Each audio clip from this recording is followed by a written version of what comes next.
Good morning, Schalm friends. This is Mrs. Barrow. I'm one of the literacy specialists at Schalm Elementary, and I'm coming to you from my back porch where I have been sitting this morning reading a book and drinking some coffee. It's become my reading routine this summer to get up, and sometimes I'm not ready to quite start the day running, so I come outside and I read a couple chapters and drink my coffee and slowly wake up, and it's just been a really nice, relaxing way to start my day.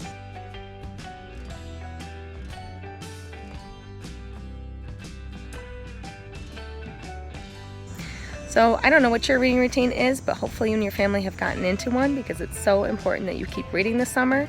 We're about halfway through summer break, and if you haven't started reading, it's probably about time because we got to freshen up those reading skills to get back to school. Mrs. Jones and I have some ideas for you if you are not sure about what to read or where to get books, and we're going to share those with you. But one of the really kind of fun ways to share books is to talk to your friends and find out what they're reading. And maybe they have some books at their house that they're done reading and you could do a book swap.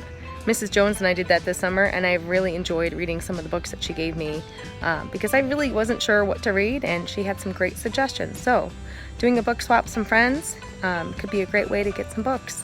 I'm going to turn it over to Mrs. Jones now for some other tips. Oh, hi boys and girls, Mrs. Jones here. I am one of the reading specialists at Schalm Elementary as well. Mrs. Barrow and I have been trading books all summer, so it's been fun to give her all the books I've been reading and loving, sending them her way so she can enjoy them as well. Great tip. In our newsletter, I would love for you to check out all the websites we've listed for different options to find books that your kids will really like to read. There are so many different websites, so many different book reviews, parent reviews, teacher reviews, talks with authors and illustrators, different blogs to check out, and also different articles to read about how you can incorporate reading at home with your child. So, I'm going to show you some options of some fun ways you can read at home. Let's go! One fun way you can read at home is by looking through recipes that you might have, or even finding one online, and making something with your parents or brothers and sisters and finding something that you can bake or cook together. You can go through and read the recipe, which is a great way to work on your reading skills and also eat something delicious at the same time. Another fun way to read is to build a fort. I used to love building forts as a kid, and you can see that I still enjoy doing it today. It is so fun to get a cozy space together, maybe get a flashlight too if it's dark out, and find some time to read. It is awesome to have the time to yourself too and just relax. Another fun way you can read is to join a book club with some friends. I am in a book club with a group of my friends, and we like to video chat and we discuss the books that we've read. This could be something fun that you and your friends do. Pick a book, whether it's a picture book or a chapter book, and talk about it.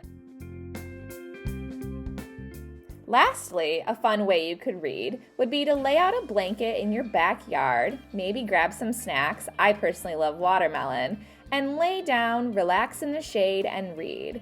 It is so nice to be outside in nature and to enjoy the fresh air. It is also fun to read in this kind of environment too. This is a great idea and you should totally try it.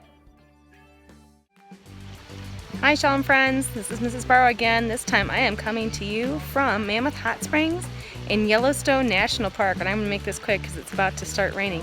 But I just wanted to let you know that this is a place I read about many years ago, and I certainly have done a lot of reading ever since, trying to figure out how to plan this trip and where to stay and what to see and do. So remember, Mrs. Jones gave you all those super fun tips about how to read and where to read.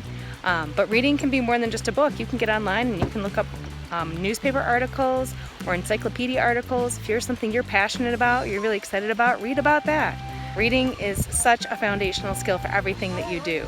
And if you take the whole summer off, you know, that dreaded summer slide is going to come right back and get you. And we don't know exactly what school is going to look like in the fall, so we want to be prepared for anything, but just know that there will be reading no matter what. So find some time to do some reading if you haven't already. There are many, many minutes in a day, so 15 to 20 minutes is not that hard to carve out people do find time to do things that are important to them. So make this an important thing for you too, because it'll just help jumpstart you when you get back to school. So I am starting to get rained on, and so I'm going to say over and out, and have a great rest of the summer.